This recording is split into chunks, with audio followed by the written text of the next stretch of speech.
So, before we get into this video, I'm just going to address one little thing. I know I haven't reviewed Big Belly or Victor. I've done the video for Victor. I just need to edit it and send it out there.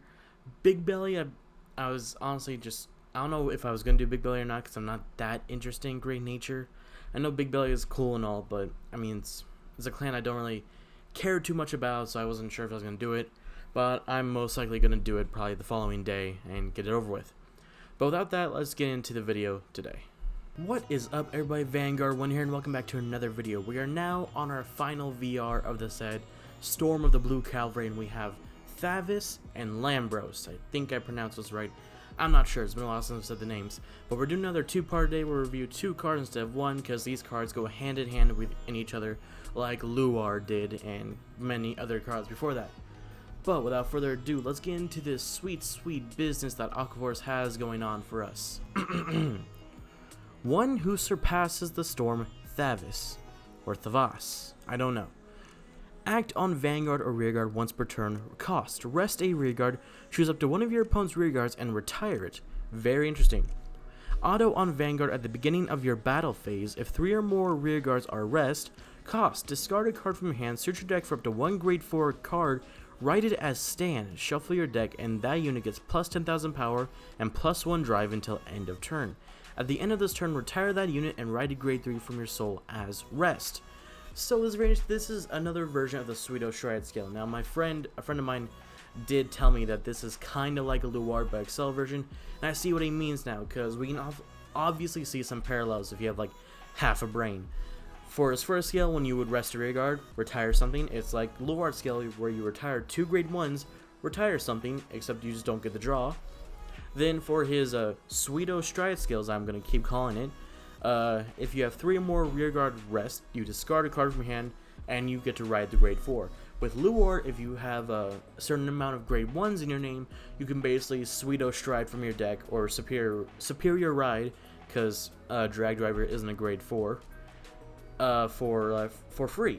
So I think Bushy is really just trying to nail home the striat skills for other decks, because we are going through kind of a reboot right now. So I'm sure if they didn't add striat in some kind of capacity, it'd be a little weird. But I think it's fine. Plus 10,000 power, plus 1 drive. That's gonna probably be a good boost for the unit you stride. And I think the only thing that really sucks about it is you have to retire it, meaning you can only use it so many times. But other than that, I think it's fine. I think I find it very interesting we're relying on resty rearguards now. That leads me to believe that Lambros, the VR, will stand those rearguards in some capacity, or there'll be other rearguard skills that stand other skills and something like that. But we won't know till we see. But let's compare to the original Orthovas. One who surpasses the storm, Orthovas G version. Auto on Vanguard when you stride during your turn. Choose one of your Vanguards until end of turn. It gets auto on Vanguard when your unit attacks a Vanguard. If it is the 4th battle of that turn, choose 3 of your opponent's Rearguards. Your opponent chooses 1 card from them and retires it. Auto on Vanguard Generation Break 2. When this unit attacks a Vanguard, if it is the 4th battle of that turn or more, until end of that battle, this unit gets plus 1 critical and your opponent can now call grade 0 cards from hand to guard circle. So the only thing they really took was the retire feature from the first skill, but it's really dumbed down now to where it's actually viable in standard format. Now I remember Orthovas being a very popular card in G version. I know a couple of my friends who played it. If it wasn't Orthovas, it was what's his name? I honestly don't remember his name right now, but it was the guy who made your Vanguard's power stay at 11,000 no matter what. But let's get into the grade 4 himself. Yes, you heard me correctly, grade 4. Marine General of Heavenly Silk, Lambros. Continuous from hand. If you have a Vanguard with Orthovas and its card name, this card gets grade -1. Auto on Vanguard when in place, choose any number of your rearguards and stand them. There it is. Auto on Vanguard when it attacks. Cost. Counterblast 1, Soul Blast 1. Choose a column, stand all of your rearguards in that column. If your opponent's Vanguard is grade 3 or greater, those rearguard gets plus 5,000 power until end of turn. Now the first thing that we can see here this is a 15,000 power unit. Exculpate still getting that shaft for whatever reason. I know we get to rewrite, but come on. 15,000 power. But what makes this so great is if you do have Orthovas as your normal Vanguard, this does get to count as a grade 3, so you can normal ride it in case you in case you draw into your last copy or something like that, and the rest are either damaged or retired already. The second skill, as I said, as I kind of predicted, is going to stand the rear guards that we rested to get Lambros into play.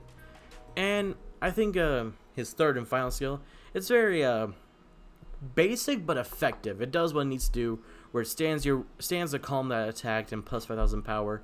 What's also interesting is this doesn't have an Excel marker. I know for some people it's like, why would I have an Excel marker? That would make no sense. That would make it broken.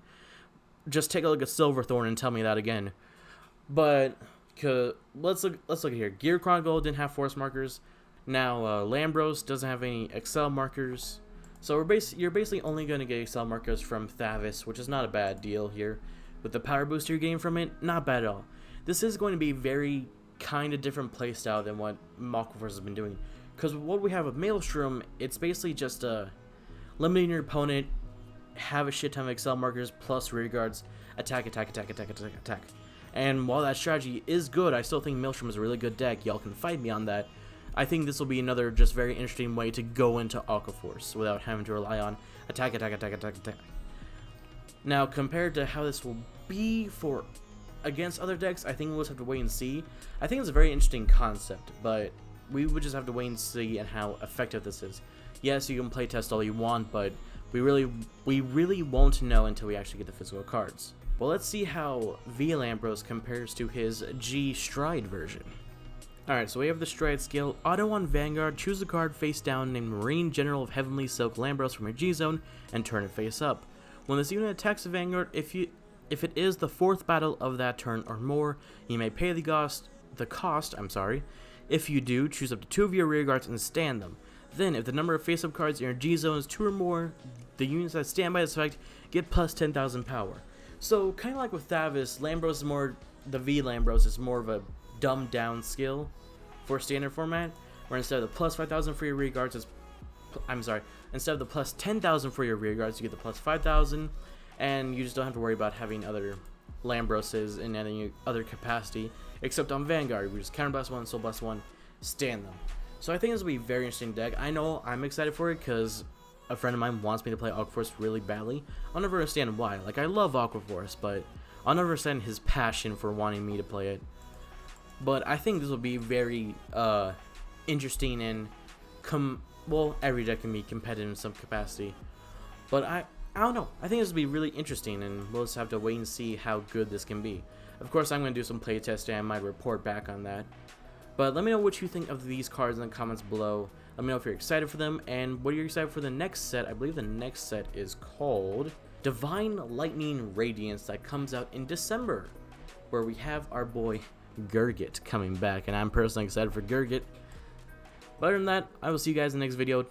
Don't forget to like this video and subscribe. When you do subscribe, don't forget that notification bell. Let's get notified every time I upload a new video.